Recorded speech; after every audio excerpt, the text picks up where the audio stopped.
الحمدللہ رب العالمین والصلاة والسلام علی سید المرسلین اما بعد فاعوذ باللہ من الشیطان الرجیم بسم اللہ الرحمن الرحیم. پڑھیے الصلاة والسلام علیک یا رسول اللہ وعلی آلک واصحابک یا حبیب اللہ. الصلاۃ والسلام علیک یا نبی اللہ وعلی آلک واصحابک یا نور اللہ. درود پاک پڑھنے کے بے شمار فضائل و برکات ہیں. عام دنوں میں بھی درود پڑھنا بڑی برکتیں لاتا ہے، مگر سبحان اللہ جمعہ کے دن درود پاک پڑھنے کی کیا بات ہے. سرکار دو عالم صلی اللہ تعالیٰ علیہ وسلم فرماتے ہیں، جس کا مضمون ہے کہ جو کوئی شخص جمعہ کے دن 200 بار درود پاک پڑھے اس کے 200 برس کے گناہ معاف کر دیے جاتے ہیں. درود پاک پڑھنے میں وقت ہی کتنا لگتا ہے. کوشش کیا کریں زیادہ سے زیادہ درود پاک جمعہ کے دن بھی اور باقی دنوں میں بھی اپنا ورد درود پاک کا جاری رکھیں. مل کر محبت کے ساتھ بآواز بلند درود پاک پڑھ لیں. صلو علی الحبیب صلی اللہ تعالی علی محمد صلی اللہ علیہ وسلم. قرآن مجید فرقان حمید کے حوالے سے ہم کوشش کرتے ہیں کہ بیان میں قرآن پاک کی کچھ آیتوں کو شامل کیا جائے تاکہ نور قرآن بھی حاصل ہو، قرآن پاک کو پڑھنے اور سمجھنے کا ثواب بھی حاصل ہو. آج قرآن پاک کی وہ آیت ہم سنیں گے جس میں اللہ کریم نے مسلمانوں سے، مومنوں سے بات کی ہے، مومنوں سے خطاب فرمایا ہے. یہ میسج ڈائریکٹلی ایمان والوں کے لیے ہے. چنانچہ پارہ نمبر 4 سورہ آل عمران آیت نمبر 102 میں ہمارا رب ہم سے کیا فرما رہا ہے. یا ایھا الذین آمنوا اتقوا اللہ حق تقاتہ ولا تموتن الا وانتم مسلمون. بڑی شارٹ مختصر آیت مگر خوبصورت پیغام. ارشاد ہوتا ہے اے ایمان والو اللہ سے ڈرو جیسا اس سے ڈرنے کا حق ہے. ڈرنے کی بات بھی کی مگر اس کے ساتھ یہ بھی سمجھا کیسا ڈرنا ہے کہ جیسا اس سے ڈرنے کا حق ہے. اور ضرور تمہیں موت صرف اسلام کی حالت میں آئے. بڑی کمال کی بات ہوئی. اپنے آپ سے ڈرنے کا بھی رب فرما رہا ہے کیسا ڈرنا ہے جیسا اس کا حق ہے، اور پھر یہ بھی فرمایا کہ بغیر مسلمان نہ مر جانا، ایمان سلامت لے کر دنیا سے جانا. یعنی اس ایک آیت میں سبحان اللہ تقوی کا بھی بیان ہے، اللہ سے ڈرنے کا بھی بیان، اور ساتھ ایمان سلامت لے کر دنیا سے جانا ہے.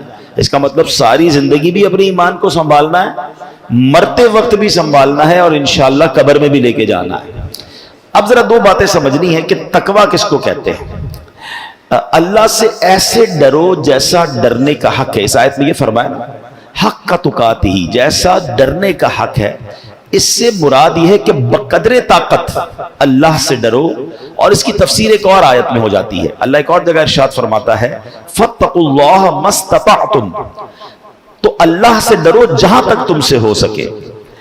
اور پھر دوسری بات اسلام پر ہی تمہیں موت آئے. تو اب تقوی کا پہلے معنی سمجھ لیں. بار بار لفظ تقوی ہم سنتے ہیں، حدیثوں میں بھی سنتے ہیں، قرآن میں بھی پڑھا ہوگا، دعاؤں میں بھی ہم بات کرتے ہیں کہ یا اللہ ہمیں متقی بنا دے، تقوی عطا فرما. تقوی کا معنی کیا کہ خدا سے ڈرنا، گناہوں سے بچنا، اور آخرت میں نقصان پہنچانے والی چیزوں سے احتراز کرنا، اپنے آپ کو سیکیور کرنا. اور حق کے تقوی کیا ہے؟ خدا کا ایسا ڈر ہو کہ اس کی نافرمانی سے ہمیں روک دے، اس کی نعمتوں کے لیے شکر کی طرف لے جائے، اعضاء کو گناہوں سے روک لے، ہمارے باڈی پارٹ گناہوں سے رک جائیں، دل میں حسد، کینہ، بغض، تکبر نہ آئے، بلکہ خلوت اور جلوت بھی پاک ہو جائے. ایک اور پرابلم بھی ہے، بعض اوقات ہم لوگوں سے ڈرتے ہیں. ہم بہت سارے گناہ اس لیے نہیں کرتے کہ کوئی دیکھ نہ لے. ٹھیک ہے یہ بھی چلے، ایک نعمت ہے کہ لوگوں کے خوف، ورنہ بے شرم تو ایسے بھی ہوتے جو لوگوں سے بھی نہیں ڈرتے، کہ لوگوں کے سامنے بہت ساری برائیاں کرتے میں بندہ ڈرتا ہے، رک جاتا ہے. لیکن مزہ یہ ہے اور اصل تقوی یہ ہے کہ میری خلوت بھی، جب مجھے دنیا میں کوئی نہ دیکھ رہا ہو اس وقت بھی میں گناہ نہ کروں. اس وقت یہ خیال دل میں رہے کہ رب دیکھ رہا ہے. تقوی کی اصل تو درجہ یہ ہے نا کہ میری خلوتیں بھی پاک ہو جائے. ایسا نہ ہو لوگوں کے سامنے نیک نمازی پرہیزگار اکیلے میں سارے برے کام ہو رہے ہیں، بلکہ ایسے بھی لوگوں کے بارے میں پڑھا گیا سنا گیا کہ لوگ سامنے ہوں تو نمازیں بھی پڑھتے ہیں، اکیلے میں نمازیں بھی نہیں پڑھتے کیونکہ وہاں کوئی نہیں دیکھ رہا. پھر بتاؤ نماز کس لیے پڑھ رہے تھے؟ اگر لوگوں کو ہی دکھانے کے لیے نماز پڑھنی تھی تو پھر اللہ کے لیے نماز تو نہ ہوئی نا. لوگوں کو دکھانے کے لیے تسبیح پڑھ رہے ہیں، لوگوں کو دکھانے کے لیے صدقہ خیرات ہو رہی ہے اور اندر اکیلے میں جا کے کچھ بھی نہیں ہو رہا. تو نہیں، تقویٰ یہ ہے کہ میری خلوتیں بھی پاک، میری جلوتیں بھی پاک، اور یہ خیال رہے کہ رب دیکھ رہا ہے. بہرحال میرے پیارے اسلامی بھائیوں، اب تقوی پر استقامت کیسے ملے؟ ٹھیک ہے، یہ تو قرآن نے کہہ دیا کہ اللہ سے ڈرو، اتقوا اللہ، اللہ سے ڈرو. اب ڈریں کیسے؟ اس کا فارمولا کیا ہے؟ تو یاد رکھیے کہ امام غزالی علیہ رحمۃ اللہ الوالی نے منہاج العابدین میں بہت خوبصورت اس کا جواب دیا. جو آپ نے فرمایا اس کا خلاصہ یہ ہے کہ تقویٰ کے لیے بنیادی بات کیا ہے؟ the basic thing for تقویٰ، کہ انسان اپنے نفس کی مخالفت میں اس بات کا پکا ارادہ کر لے کہ نفس کو گناہوں سے باز رکھے گا. غیر ضروری حلال اشیاء کا بھی بہت استعمال نہیں کرنا ہوتا. بہت زیادہ کھانا، بہت زیادہ سونا، بہت باتیں کرتے رہنا. کہتے نا قلیل الکلام قلیل الطعام قلیل المنام، آرام بھی تھوڑا، کھانا بھی تھوڑا اور باتیں بھی تھوڑی. یہ متقی لوگوں کا طریقہ، اللہ کے نیک بندوں کا طریقہ ہے. زیادہ کھانے والا پھر زیادہ شہوتوں کی طرف جاتا ہے، زیادہ بولنے والا زیادہ غلطیاں کرتا ہے، زیادہ سونے والا پھر وہ سستی اور کاہلی کی طرف چلا جاتا ہے. تو جب آپ ان تین چیزوں میں حلال ہیں حالانکہ کمی کریں گے تو پھر حرام چیزوں سے بچنے کا بھی ذہن بن جائے گا. مگر یہاں تو حرام سے بچنے کا بھی ذہن نہیں ہے. اور سبحان اللہ، امام غزالی فرماتے ہیں کہ آنکھ، زبان، شرمگاہ اور دل، الغرض تمام اعضاء کے معاملے میں اللہ تعالیٰ سے ڈرے گا تو انشاءاللہ وہ تقویٰ اسے حاصل ہو جائے گا جس کا اہل ایمان سے مطالبہ کیا گیا ہے. قرآن مجید فرقان حمید میں ایک کچھ پارٹ آف دا باڈی جو ہے نا اس کو ڈائریکٹلی ایڈریس کیا گیا ہے. آنکھوں کا تقویٰ، ہاں یاد رکھیے یہ آنکھ ہے نا، یہ دیکھا جائے تو بہت بڑی نعمت ہے، ہم دنیا کی نعمتیں دیکھتے ہیں مگر یہ آنکھ حلال دیکھنے کے لیے دی گئی ہے. یاد رکھیے پہلے آنکھ بہکتی ہے، پھر دل بہکتا ہے، پھر شرمگاہ بہکتی ہے، پھر انسان حرام کی طرف جاتا ہے. آنکھوں کی بدکاری کہا گیا حرام دیکھنے کو. ایک تو وہ بدکاری ہے نا جو حرام جہنم میں لے جانے والا کام، بہت برا کام، اللہ بچائے اس سے، مگر آنکھوں کو بھی بدکاری سے بچانا ہے.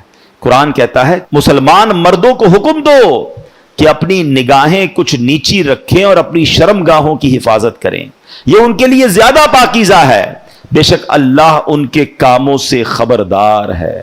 بڑا شارٹ حکم ہے، مختصر ہے، مگر خوبصورت اس کے معنی ہے. پہلے نمبر پر اس میں ادب اور بہترین تہذیب سکھائی جا رہی ہے کہ مومنین کو چاہیے کہ اپنی آنکھیں کچھ نیچی رکھیں. ادھر ادھر ہر چیز دیکھنا ہے، بے پردہ خواتین بھی دیکھنی ہے، موبائل فون پر بھی بری چیزیں دیکھنی ہیں، ٹیلی ویژن پر اور نہ جانے کیا کیا دیکھنا ہے.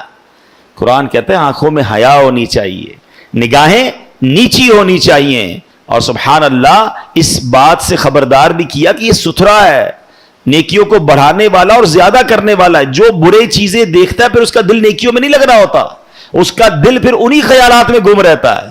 دل پاکیزہ خیالات کیسے لائے گا جب آنکھیں پاک ہوں گی؟ آنکھیں غلط دیکھ رہی ہیں، کان غلط سن رہے ہیں تو پھر دل و دماغ میں بھی وہی چل رہا ہوتا ہے. اگر آپ چاہتے ہیں کہ میرے دل و دماغ میں، مثال دیتا ہوں، اس کو آپ اگزامپل کے طور پہ سمجھ لیں. آپ نے کبھی کسی محفل نعت میں شرکت کی، یا کہیں آپ نے تلاوت قرآن اچھے کسی قاری صاحب سے سنی، یا آپ نے کوئی اچھا سا بیان سنا ہے، کسی پروگرام میں آپ گئے، دینی پروگرام، آج بھی آپ آئے ماشاءاللہ. تھوڑی دیر کے بعد بھی کبھی کبھی زبان پر وہی نعت آ رہی ہوتی ہے، ذہن میں وہی تلاوت گونج رہی ہوتی ہے، دل میں وہی بیان والی باتیں آ رہی ہوتی. کیوں؟ آنکھوں نے دیکھا پاک، کانوں نے سنا پاک، ٹھیک ہے نا، تو دل میں خیال کون سے آئے؟ پاکیزہ خیال. آپ کسی معاذ اللہ ایسی محفل میں گئے جہاں گانے باجے ڈول تماشے بے حیائی، اس محفل میں تو گناہ اٹھایا مگر بعد میں بھی وہی مناظر آنکھوں میں، وہی کان میں باتیں، لوگ وہی گانے گنگنا رہے ہوتے ہیں. تو فرق ہے نا کہ ہم جو دیکھتے ہیں، جو سنتے ہیں، پھر دل میں وہ چیز قرار پکڑ لیتی ہے. تقویٰ اسی چیز کا نام ہے. قرآن کہتا ہے اپنی آنکھوں کو نیچا رکھو.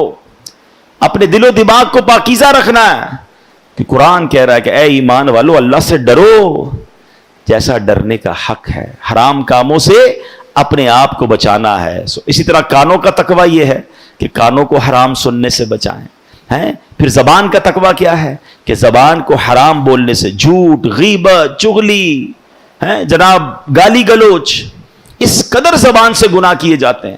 یہ زبان کتنی اہم چیز ہے پتہ ہے آپ کو؟ ایک بار سرکار دو عالم علیہ الصلوۃ والسلام سے ایک صحابی نے سوال کیا، حضور آپ میرے لیے سب سے زیادہ خطرناک چیز کس کو سمجھتے ہیں؟ سب سے زیادہ کس چیز کی احتیاط کرنی چاہیے؟ حدیث کا خلاصہ عرض کر رہا ہوں۔ نبی پاک نے اپنی زبان کی طرف اشارہ کر کے فرمایا اسے، صبح ہوتی ہے نا، حدیث کے الفاظ ہے جس کا مضمون ہے کہ ساری باڈی پارٹس زبان سے کہتے ہیں اے زبان تو سیدھی رہے گی تو ہم بھی سیدھے رہیں گے، کیونکہ ہم تیرے تابع ہیں، اور تو ٹیڑھی چلے گی تو ہم بھی ٹیڑھے ہو جائیں گے۔ فار ایگزامپل کوئی بندہ اچھی باتیں کرتا ہے، میٹھی باتیں کرتا ہے، پیار سے باتیں کرتا ہے، لوگ کیا کرتے ہیں؟ اس کے ساتھ اچھی بات کرتے ہیں، اس کو تحفہ بھی دیتے ہیں، ٹھیک ہے نا؟ اور کوئی زبان سے گالی گلوچ کر رہا ہے، برا بھلا کہہ رہا ہے، بری باتیں کر رہا ہے، تو لڑائی ہو جاتی ہے۔ لڑائی ہوتی ہے تو مار کس کو پڑتی ہے؟ زبان کو یا باڈی کو؟ غلطی زبان کرتی ہے، پٹائی اعضا کی ہوتی ہے، تو اعضا ہی اس کو کہہ رہے ہوتے ہیں، باڈی پارٹس کہہ رہے ہوتے ہیں تیری مہربانی سیدھی چلنا ورنہ ہم ٹیڑھے ہو جائیں گے۔ تو یہ وہ زبان ہے۔ آپ دیکھیں ہمارے کسی بھی باڈی پارٹ پر پہرے نہیں لگائے گئے، زبان پر 32 پہرے دار بٹھائے گئے، 32 دانت ہے، پیچھے زبان ہے، مگر وہ 32 چوکیداروں کا پہرا توڑ کر نکلتی ہے اور ایسی چلتی ہے کہ کسی کا دل توڑ دیتی ہے، کسی کی جناب گھر توڑوا دیتی ہے، کسی کی پارٹنرشپ ختم ہو جاتی ہے، کوئی بچپن کے دوست جدا ہو جاتے ہیں۔ ہے بڑی نعمت زبان، ہاں نعمت بھی بہت بڑی ہے۔ ذرا مل کر کہیے سبحان اللہ، اب کہیے الحمدللہ، اب کہیے اللہ اکبر۔ جب میں نے آپ کو یہ وظائف پڑھائے تھے تو ہماری گھڑی میں 2:43 تھے، اب بھی اتنے ہی ہیں، یعنی 1 منٹ بھی پورا نہیں ہوا، مگر بیٹھے بیٹھے ہم سب نے سبحان اللہ میرے نبی علیہ الصلوۃ والسلام کی حدیث کے مطابق 3 جنت میں درخت لگا لیے ہیں۔ نبی پاک فرماتے جو ایک بار سبحان اللہ کہے اس کے جنت میں درخت لگ جاتا ہے، ایک بار الحمدللہ کہے جنت میں درخت، ایک بار اللہ اکبر کہے جنت میں درخت۔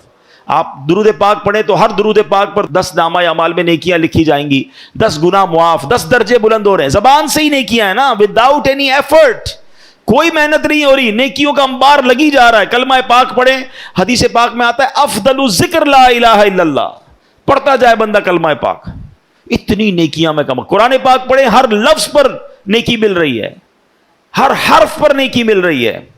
یہ وہ زبان ہے، مگر یہی وہ زبان ہے کہ جب گناہ کے لیے چلتی ہے، یہ جھوٹ بولتی ہے، تو فرمایا بندہ جب جھوٹ بولتا ہے تو اس سے اتنی بدبو نکلتی ہے کہ رحمت کا فرشتہ 1 میل دور ہو جاتا ہے۔ جب یہ زبان دل آزاری کرتی ہے تو گناہ کبیرہ ہو جاتا ہے۔ وہ کہتے ہیں نا تلوار کا وار وہ سہا جا سکتا ہے، وہ بعد میں ٹھیک ہو سکتا ہے، مگر زبان کا وار پھر ٹھیک نہیں ہوتا ہے، دل کرچی کرچی ہو جاتا ہے۔ خدا را زبان کا تقوی یہ ہے کہ اس کو حرام سے بچائیں۔ یہ زبان جنت میں بھی آپ کو لے جا سکتی ہے، یہی زبان جہنم میں لے جا سکتی ہے۔ اور آگے کیا فرمایا؟ مت مرنا مگر مسلمان۔ کیا کہا؟ اے ایمان والو ولا تموتن الا وانتم مسلمون، مرنا نہیں، مرنا ہے تو پھر مسلمان مرنا ہے، ایمان کے ساتھ دنیا سے جانا ہے۔ سبحان اللہ، قرآن سمجھا رہا ہے کہ ایمان کی فکر کرو، ایمان سلامت لے کے جانا۔ اچھا یہاں بھی زبان کا بڑا کردار ہے۔ آپ کو پتا ہے کہ ایمان بھی زبان کی بے احتیاطی سے جا سکتا ہے۔ ہاں دیکھیں نا، کوئی 70 سال تک غیر مسلم رہے، اللہ کو نہ مانے، اس کے نبی کو نہ مانے معاذ اللہ، اور اس کے بعد صدق کے دل سے ایک بار کلمہ پاک پڑھ لے، زبان سے ہی پڑھے گا نا، لا الہ الا اللہ محمد الرسول اللہ صلی اللہ تعالی علیہ وسلم، تو کیا ہوگا؟ وہ کفر سے نکل کر مسلمان ایمان میں داخل ہو جائے گا اور اس کے پچھلے سارے گناہ معاف ہو جائیں گے۔ ہاں جب بندہ کلمہ پڑھتا ہے نا، کوئی مسلمان ہوتا ہے، کوئی ایسا مجھے سن رہا ہے جو اسلام قبول نہیں کیا، اس نے اسلام قبول کیجئے، یہ ایسی نعمت ہے کہ جیسے ہی آپ اسلام قبول کریں گے پچھلے سارے گناہ معاف ہو جائیں گے۔ یہ ہے زبان۔ لیکن اے مسلمانوں، اس کا بے دریغ استعمال نہ کریں، بے خوف استعمال نہ کریں کہ اگر زبان سے کوئی ایسا کلمہ جاری ہوا جو کلمہ کفر ہوگا تو پھر یہ بھی ہو سکتا ہے کہ بندہ بے شک 70 سال مسلمان رہا، اگر ایسا جملہ نکل گیا جس سے رب ناراض ہو گیا اور وہ کلمہ کفر ہوا تو پھر بندہ ایمان سے بھی ہاتھ دھو بیٹھ سکتا ہے، اس کا خاتمہ ایمان پہ نہیں ہوگا۔ بڑے بڑے اولیاء کرام، بڑے بڑے علماء، بڑے بڑے صحابہ لرزتے تھے ایمان کی سلامتی کے لیے۔ خود نبی پاک علیہ الصلوۃ والسلام کی بڑی مشہور دعا ہے، آقا پتہ ہے کیا دعا فرماتے؟ یا مقلب القلوب ثبت قلبی علی دینک، اے دلوں کو پھیرنے والے میرے دل کو اپنے دین پر ثابت قدمی عطا فرما۔ کون دعا کر رہا ہے؟ وہ آقا جس کے صدقے ہمیں ایمان ملا ہے۔ یہ میری اور آپ کی تربیت کے لیے ہے نا، کہ ہم بھی یہ دعا کریں کہ اللہ ہمارا ایمان سلامت رکھیو، دل پھر نہ جائے۔ مجھے فکر ہے، آپ کو فکر ہے، ہم نے کبھی دعائیں کی کہ یا اللہ میرا ایمان سلامت رکھیو؟ کچھ لوگوں کو تو یہ امیجنیشن ہی نہیں ہے کہ ایمان چھن بھی سکتا ہے۔ قرآن کیوں کہہ رہا ہے کہ مت مرنا مگر مسلمان، ولا تموتن الا وانتم مسلمون؟ اس کا مطلب we have to careful about our ایمان، ہمیں اپنے ایمان کی فکر کرنی ہے۔ اور ایمان کون چھیننے کی کوشش کر رہا ہے؟ یہ بھی یاد رکھیے گا، شیطان مردود ہوا ہے نا اللہ کی بارگاہ سے، وہ جہنم میں جانا ہے اس کو، تو وہ یہ چاہتا ہے میں اکیلا کیوں جاؤں، میں ان کو بھی لے کر جاؤں۔ تو اب کیا پلانز ہے شیطان کے؟ ہمیں پتہ ہی نہیں ہے، ہم سوچتے بھی نہیں ہیں، پوچھتے بھی نہیں ہیں۔ شیطان نے بڑے جھال بہکے ہوئے ہیں، شیطان نے بڑے جس کو کہتے ہیں نا اٹیک کیے ہوئے مسلمانوں پر۔ اب وہ کیا کرتا ہے؟ کامیڈی کے ذریعے، چٹکلوں کے ذریعے، لطیفوں کے ذریعے۔ آپ دیکھیں کامیڈی شو میں کیا ہو رہا ہوتا ہے، کبھی جناب اللہ کا مذاق، کبھی فرشتوں کا مذاق، کبھی جنت دوزخ کا مذاق ہے، معاذ اللہ۔ تو یہ وہ انداز ہے کہ آپ کو پتہ بھی نہیں چلے گا اور آپ ہنس رہے ہیں، کھیل رہے ہیں، وہی باتیں ریپیٹ کر رہے ہیں، اور ایمان سے ہاتھ، کیونکہ ہم مسلمان ہیں، ہماری کوئی باؤنڈری ہے، ہم کچھ باتیں نہیں کر سکتے۔ ہم اللہ معاذ اللہ رسول یا اللہ کی کتابوں یا فرشتوں جنت دوزخ کا کوئی مذاق اڑائے گا تو کیسے مسلمان رہے گا؟ یہ ہمارے بیسک عقائد ہیں، لیکن اس کی تعلیم ہونی چاہیے کہ میں کہاں تک بول سکتا ہوں، کہاں مجھے احتیاط کرنی ہے۔ آپ نے سنا ہوگا دعوت اسلامی کے ماحول میں مدنی چینل پر ایک بڑا خوبصورت نعرہ لگایا جاتا ہے، پہلے تولو بعد میں بولو۔ یہ بولنے سے پہلے احتیاط تو کرو یار، ہیں؟ اچھا دنیا میں بھی اصول ہوتا ہے، آپ کسی ملک میں ہر ادارے کے بارے میں بات نہیں کر سکتے، ہر شخصیت کے بارے میں بات نہیں کر سکتے، آپ پر کیس بن جاتا ہے کہ بھائی آپ نے اس کے بارے میں کیسے بات کی، آپ کو اختیار ہی نہیں ہے۔ تو جب ممالک کے کچھ شخصیات یا کچھ اداروں پر بات کرنا منع ہو سکتا ہے، تو ہم نے ایمان قبول کیا ہے تو اللہ پر، اللہ کے رسولوں پر، فرشتوں پر، اور جو بھی ہمارے بیسکس ہیں ہم اس پر بات نہیں کر سکتے۔ معاذ اللہ اس کے اگینسٹ یا اس کی مذاق یا اس کی توہین کی بات نہیں ہو سکتی۔ شیطان نے ایک اور کیا وار کیا مسلمانوں پر؟ گانے، فلمی گانوں میں کفریہ باتیں ڈال دی ہیں۔ کبھی کہہ رہا ہے سجدہ کرنا ہے، پوجا کرنی، پتہ نہیں کیا کیا فلمی گانے ایسے آ گئے، بتاتے ہیں لوگ کہ اس کے اندر، اور بچے گا رہے ہیں، نوجوان لڑکے لڑکیاں مزے لے کے گا رہے ہیں، سن رہے ہیں ان گانوں کو۔ معاذ اللہ، یہی تو شیطان کی ٹریپ ہے، کسی طرح مسلمان ایسی بات کہے کہ وہ ایمان سے خارج ہو جائے۔ اچھا یہ تو چلے کہنا ہے نا، اب تو باقاعدہ سوشل میڈیا پر اور پھر جناب میڈیا پر آ کر کچھ لوگ اسلام کی انٹرپریٹیشن ہی ایسی کر رہے ہیں، قرآن و حدیث ہی ایسے بیان کر رہے ہیں کہ لوگ جناب ان کی باتیں سن سن کر پریشان بھی ہو رہے ہیں، فالو بھی کر رہے ہیں۔ ایسے بھی لوگ آ گئے جو اللہ سے دور، نبیوں سے دور، اولیاء صحابہ سے دور کرنے کی باتیں کر رہے ہیں۔ کہتے کیا ضرورت ہے علماء کرام کی، کیا ضرورت ہے اولیاء کرام کی باتیں سننے کی؟ اے پاک و ہند والو مجھے ایک بات بتاؤ، ہم تک ایمان پہنچا کیسے ہے؟ یہ احسان ہے صحابہ کرام کا، پھر اولیاء کرام کا جو یہاں آئے اور جنہوں نے ہم سب کو مسلمان کیا، اور جناب آج کروڑوں مسلمان ہیں، اور وہ کہتے ہیں ان کی بات ہی نہ سنو، ان سے فائدہ ہی کوئی نہیں ہوتا، اور لوگ سن رہے ہیں ان کو۔ طریقہ کیا ہے؟ طریقہ واردات سمجھو۔ پہلے کسی طرح امت کو علماء کرام سے بدزن کر کے دور کر دیا جائے کہ یہ مسجدوں میں جا کر کوئی بیان نہ سنے، کسی عالم دین کی بات نہ سنے، پہلے اس سے دور ہو جائیں، پھر یہ اولیاء کرام کا احسان ماننا چھوڑ دیں، پھر یہ صحابہ کرام سے دور ہو جائیں، آہستہ آہستہ اسلام سے ہی دور ہو جائیں۔ آہستہ آہستہ کاٹا جاتا ہے نا رسی کو، یہ پلان ہے، یہ سمجھیے گا، یہ باقاعدہ یوں سمجھیے شیطان نے پلانٹ کیے ہوئے لوگ۔ لیکن ہمیں بھی شوق ہے سب کی سننی ہے، نہ کرے ایسا۔ سننی اس کی ہے جس نے اللہ رسول کی سنی ہے، جس کے دل میں عشق رسول ہے، جس کا ایمان مضبوط ہے، جو کوالیفائڈ عالم دین یا مفتیان کرام ہے۔ بھائی ہم اپنی بلڈنگ جو ہے کسی موچی سے تو نہیں بنواتے نا، ہم بلڈر سے بنواتے ہیں۔ ہم اپنا علاج کسی کسائی سے نہیں، ڈاکٹر سے کرواتے ہیں، جس کا جو کام کا ایکسپرٹ اس سے کرواتے ہیں۔ تو دین سیکھنا ہے تو جو دین سکھانے میں ایکسپرٹ ہیں، جنہوں نے یہ علم حاصل کیا ہے، ان سے سیکھیں اور اپنے ایمان کی فکر کیجئے۔ ورنہ بہت طریقوں سے ایمان، اب معاذ اللہ کئی ملکوں کے ویزا لینے کے لیے، کہنے میں مزہ نہیں آ رہا مگر چونکہ یہ بات بتانی ہوتی ہے کہ باقاعدہ ان ملکوں کے ویزا کے لیے لکھ دیتے ہیں معاذ اللہ کہ میں قادیانی ہوں، کہ پتہ چلا ویزا مل جائے گا، اپنا ایمان بیچ دیا۔ مرنا نہیں ہے، قیامت کے دن نبی پاک کو منہ نہیں دکھانا، کیا ختم نبوت پر تمہارا عقیدہ نہیں ہے؟ یاد رکھیے ایمان اتنی نازک چیز ہے کہ اگر کوئی یہ ارادہ کرے نا کہ میں کافر ہو جاؤں گا، وہ بے شک ہو نہ ہو وہ ہو جائے گا، اس کو پھر کلمہ پڑھنا پڑے گا، پھر تجدید ایمان کرنا پڑے گا، یہ تصور بھی نہیں کر سکتے ہم۔ دعا کرو کہ اللہ کبھی ایک سیکنڈ کے کروڑویں حصے کے لیے بھی ہمارا ایمان ہم سے جدا نہ ہو اور ہم ایمان سلامت لے کر اپنی قبر میں جائیں، کیونکہ یاد رکھیے گا ایمان پاسپورٹ کی حیثیت رکھتا ہے۔ اگر آپ کے پاس ایمان ہی نہیں نا تو ساری نمازیں، روزے، حج، عمرے، سخاوتیں، زکوٰۃ سب زیرو ہو جائے گا۔ اگر ایمان ہے تو پھر انشاءاللہ آگے سارے معاملات آسان ہو جائیں گے۔ قرآن کہہ رہا ہے نا، میں نے آج آپ کو قرآن کی آیت پڑھ کے سنائی ہے کہ ایمان والو نہیں مرنا مگر مسلمان، یعنی اپنا ایمان سلامت لے کر جانا ہے۔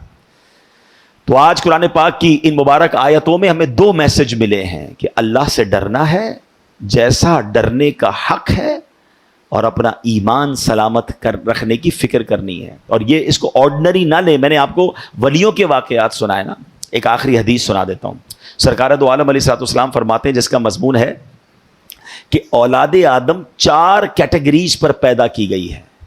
کچھ لوگ مسلمان گھرانے میں پیدا ہوئے، مسلمانوں والی زندگی گزاری اور ان کا انتقال بھی اسلام پر ہوتا ہے۔ ہم اللہ سے دعا کرتے ہیں یا اللہ ہمیں اس کیٹیگری میں شامل رکھنا، کیونکہ اللہ نے ہمیں مسلمان ماں باپ عطا کیے، مسلمان گھرانے میں پیدا ہوئے، لائف بھی مسلمانوں والی گزر رہی ہے، اللہ ایمان والی موت نصیب فرمائے۔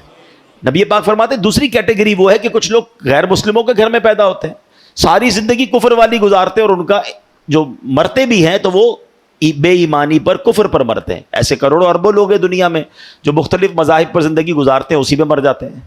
تیسری کیٹیگری نبی پاک نے فرمایا کچھ لوگ وہ ہوتے ہیں جو کفر گھرانے میں پیدا ہوتے ہیں، غیر مسلموں کے یہاں پیدا ہوتے ہیں، کفر والی زندگی گزارتے ہیں، مگر ان کا خاتمہ ایمان پر ہوتا ہے۔ اور یہ ہو رہا ہے دنیا میں، بڑی تیزی سے اسلام پھیل رہا ہے۔ تو یہ وہی لوگ ہیں نا جو غیر مسلم تھے، مسلمان ہوئے، اور انشاءاللہ اسلام پر ان کا خاتمہ ہوگا، بڑی اچھی بات ہے۔ مگر چوتھی کیٹیگری جو نبی پاک نے فرمائی نا، وہ بڑی ڈرنے والی ہے، سمجھنے والی ہے۔ آقا علیہ الصلوۃ والسلام فرماتے کچھ لوگ وہ ہوتے ہیں جو مسلمان گھرانے میں پیدا ہوتے ہیں، اسلام والی زندگی گزارتے ہیں، مگر ان کا خاتمہ کفر پر ہوتا ہے۔ یہ سمجھنا بہت ضروری ہے کہ ہمیں اس بات کی ٹینشن، فکر لینی ہے، دعائیں کرنی ہے، بری صحبتوں سے بچنا ہے۔ اچھا صرف ایسا نہیں ہے کہ یہ کفریاں باتیں کہنے سے ہی ایمان چلا جا سکتا ہے، اور بھی بہت سارے اسباب لکھے علماء نے۔ ایک اور سبب یہ لکھا، بری گیدرنگز، برے دوست، بری صحبتیں، گناہوں کی عادتیں، روز گناہ کر رہا ہے، روز گناہ کر رہا ہے۔ حدیثوں میں مضمون ملتا ہے جب بندہ ایک گناہ کرتا ہے اس کے دل پر ایک سیاہ نقطہ لگ جاتا ہے، دوسرا کرتا ہے پھر لگ جاتا ہے، توبہ نہیں کرتا پھر کرتا ہے پھر لگ جاتا ہے، یہاں تک کہ پورا دل ہی سیاہ ہو جاتا ہے، بلیک۔ اب اس کو ہدایت کی کوئی بات اثر نہیں کرتی۔ تو بتاؤ نا، جس کا دل ہی کالا ہو گیا، شرابیں پی پی کر، نماز قضا کر کر کے، جوئے کا مال، سود کا مال، رشوت کا مال، حرام کما کما کے، ہیں اب دل ہی کالا ہو گیا۔ ایسے لوگوں کو پھر مسجد میں سکون بھی نہیں آتا، نماز کے لیے بھی نہیں آتے، اچھی بات کرو تو سمجھ نہیں آتی۔ فرمایا ایسے بندے کا ڈر ہے کہ مرتے وقت ایمان واپس لے لیا جائے۔ اللہ ایمان سلامت رکھے، اپنی صحبتیں اچھی کریں، اپنی عادتیں اچھی کریں، گناہ ہو جائے تو فوراً توبہ کریں، گناہ کی عادت نہ ڈالیں۔ اگر دل سیاہ ہو گیا تو پھر کہیں ایمان ہمارے ہاتھ سے نہ چلا جائے۔ اللہ سے دعا کرتے ہیں کہ رب کریم اس مبارک مہینے کے صدقے ہم سب کے ایمانوں کی حفاظت فرمائے، ہمیں جب تک زندہ رکھے، ایمان کی حالت میں زندہ رکھے، اور جب آخری وقت آئے تو کلمے والی، ایمان والی، عافیت والی، اور کاش ایسا کرم ہو جائے کہ مدینے والی موت نصیب ہو جائے، جنت البقیع ہم سب کا مقدر ہو جائے، آقا کے قدموں میں، آقا کے جلووں میں ہمیں ایمان اور عافیت والی موت ملے۔ کیا خوبصورت ایک شعر ہے، اور وہ دعا بھی ہے کہ نجم کی اے خدا آرزو ہے یہی، عاشق زار کی آبرو ہے یہی، موت کے وقت سر ان کے قدموں میں ہو، دید ہوتی رہے، دم نکلتا رہے۔ الحمدللہ ایسی پیاری ایمان کی حفاظت والی باتیں دعوت اسلامی کے ماحول میں سکھائی جاتی ہیں. اس ماحول سے وابستہ رہیں. ایسے بیانات مزید سننے ہیں تو مدنی چینل دیکھتے رہیں. ہمارے سوشل میڈیا پر جو اکاؤنٹس ہیں اس کو فالو کریں. اللہ پاک ہم سب کو عمل کرنے کی توفیق عطا فرمائے. آمین بجاہ النبی امین صلی اللہ علیہ وسلم.